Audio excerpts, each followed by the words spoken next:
shirogrivam dharayam acalam sthiraha Sampraksya nasi kagram svam Disas canavalokayan Prasantatma vigatabhih brahmachari vrate sthitaha manas samyamyam machitto yukta asita matparaha.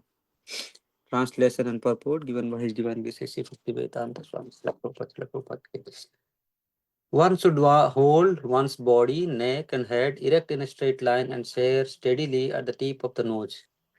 Thus, with an unagitated, subdued mind, devoid of fear, completely free from sex life, one should meditate upon me within the heart and make me the ultimate goal of life. Purport. The goal of life is to know Krishna, who is situated within the heart of every living being as Paramatma. The four-handed Vishnu form. The yoga process is practiced in order to discover and see this localized form of Vishnu and not for any other purpose. The localized Vishnu Murti is the plenary representation of Krishna dwelling within one's heart. One has no program to realize this Vishnu Murti is uselessly one has no program to realize his Vishnu Murti is uselessly engaged in mock yoga practice and is certainly wasting his time. Krishna is the ultimate goal of life, and the Vishnu Murti situated in one's heart is the object of yoga practice. To realize this Vishnu Murti within the heart, one has to observe complete abstinence from sex life. Therefore, one has to leave home and live alone in a secluded place, remaining seated seated as mentioned above. One cannot enjoy sex life daily at home or elsewhere and attend a so-called yoga class and thus become a yogi. One has to practice controlling the mind and avoiding all kinds of sense gratification, of which sex life is the chief. In the rules of celibacy written by the great sage Yajnavalkya, it is said, कर्मणा मनसा वाचा सर्वावस्थासु सर्वदा सर्वत्र मैथुन त्यागो ब्रह्मचार्यं प्रचक्ष्यते. The vow of brahmachari is meant to help one completely abstain from sex indulgence in work, words, and mind at all times, under all circumstances, and in all places. No one can perform correct yoga practice through sex indulgence. Brahmacharya is taught, therefore, from childhood when one has no knowledge of sex life. Children at the age of 5 are sent to the Gurukula or the place of the spiritual master, and master trains the young boys in the strict discipline of becoming brahmacharis. Without such practice, no one can make advancement in any yoga, whether it be dhyana, jnana, or bhakti. One who, however, follows the rules and regulations of married life, having a sexual relationship only with his wife, and that also under regulation, is also called a brahmachari. Such a restrained householder brahmachari may be accepted in bhakti school, but the jnana and dhyana schools do not even admit householder brahmacharis. They require complete abstinence without compromise. In the Bhakti school, a householder brahmachari is allowed controlled sex life because the cult of Bhakti Yoga is so powerful that one automatically loses sexual attraction, being engaged in the superior service of the Lord. In the Bhagavad Gita 2.59, it is said, Visaya vinidvartante निराहारस्य देहिनः रसवर्जं रसो अपि अस्य param društva nivartate. Whereas others are forced to restrain themselves from sense gratification, a devotee of the Lord automatically refrains because of superior taste.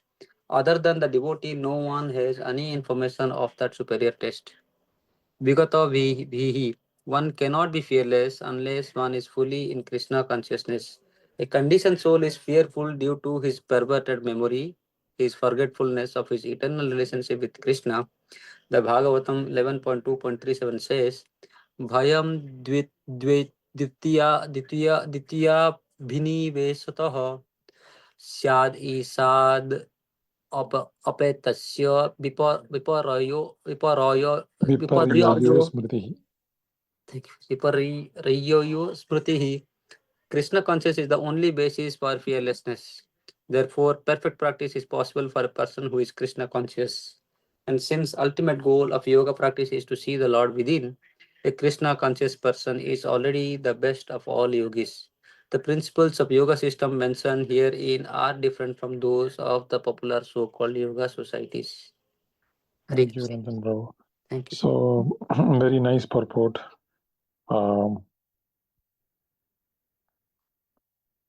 So, any genuine spiritual process, if we practice according to the Shastric regulation, it must lead to revelation of Krishna.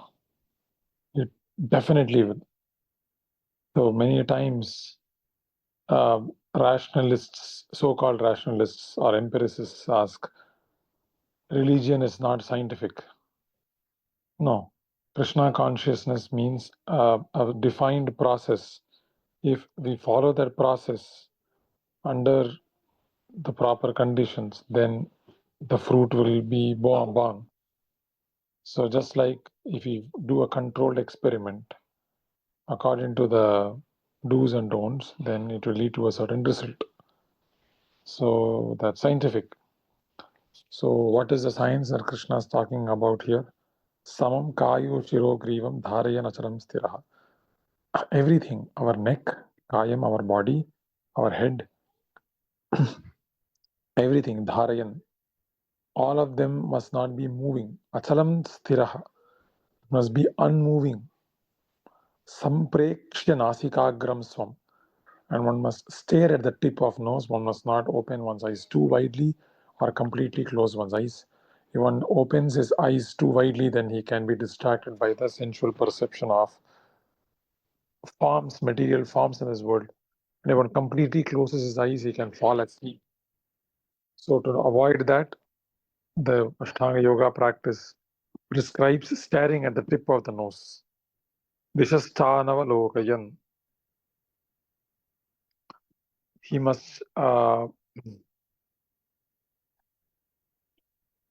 dishaha the anavalokayan.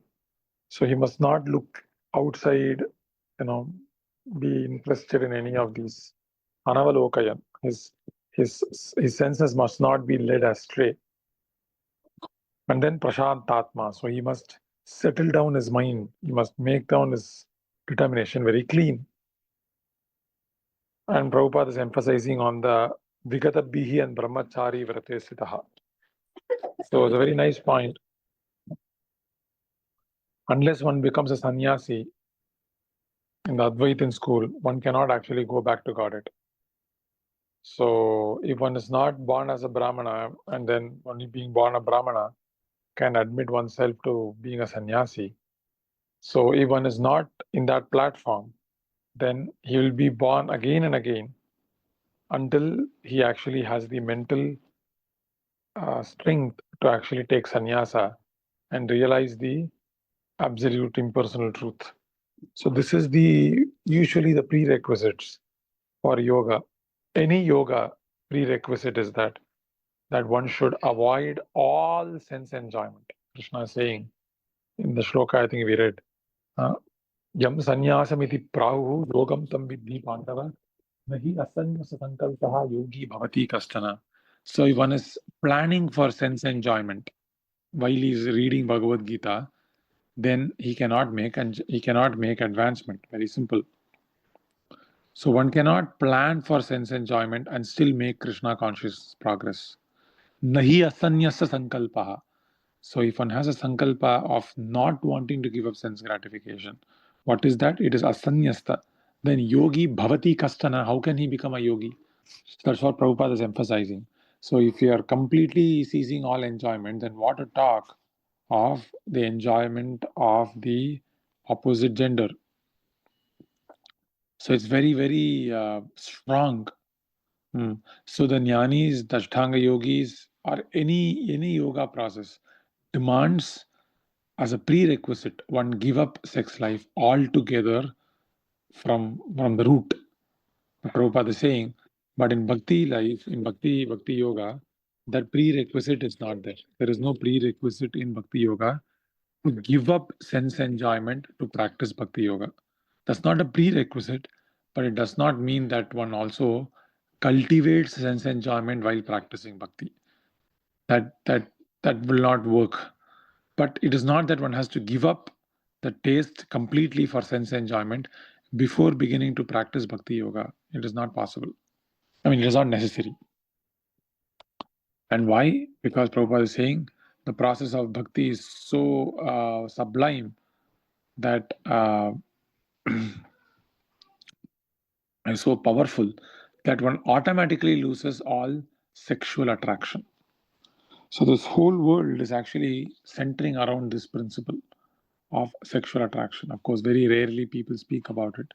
And it is a very difficult force to actually counter. It's very strong in the living entity. So, so someone can give up some sexual attraction for some time, but to give up all of it, and it is subtly manifested. The gross sexual attraction is subtly manifested as sometimes one can give up the gross sexual enjoyment, but the subtle sex enjoyment is desire for honor, desire for prestige, desire for adoration, respect, worship, gossiping. All these are actually subtle forms of sex enjoyment.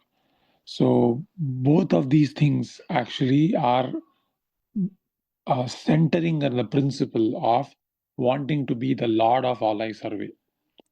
So if one can give up this feeling that I am the Lord and embrace our own real identity of a servant of the Lord, then lust has no locus standi at all.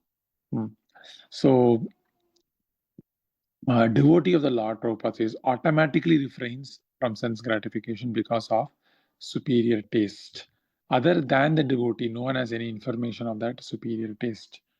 So Prabhupada's emphasis throughout all the purports, I mentioned this many times, is that he's emphasizing us to become Krishna conscious. Right? The goal is to not give up lust. The goal is to not give up anger. The goal is to not give up pride. The goal is actually to become conscious of someone very beautiful, someone's very intimate, someone very, very fundamental to everything in this world. And that absolute truth is also called Krishna. So we have to become conscious of this absolute truth by the process of chanting his name with great love and humility. So when we become conscious of Krishna, all the bad qualities automatically go away from our heart and the good qualities automatically take residence in our heart.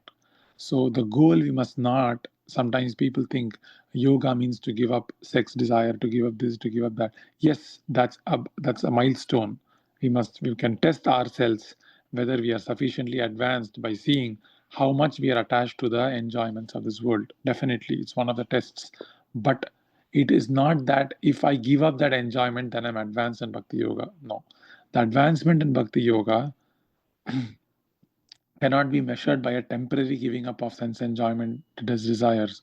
Sometimes these desires can be there on the subtle form. So, what is the benchmark? The benchmark is how conscious am I of Krishna? Am I conscious of my bodily enjoyments or am I conscious? Because Krishna is everywhere. Krishna is so intimate with us. And so we have to become conscious of Krishna. And this consciousness of Krishna begins by chanting the holy name. And while chanting the holy name, a practical thing I've always mentioned before to everyone is also that we can implement these steps that Krishna is saying, that we don't see anywhere outside, we do not read, we do not browse the phone. So we try to avoid all forms of sense detraction when we are trying to cultivate this loving feelings for our dear Lord. So I'll stop here. Any questions or comments are welcome.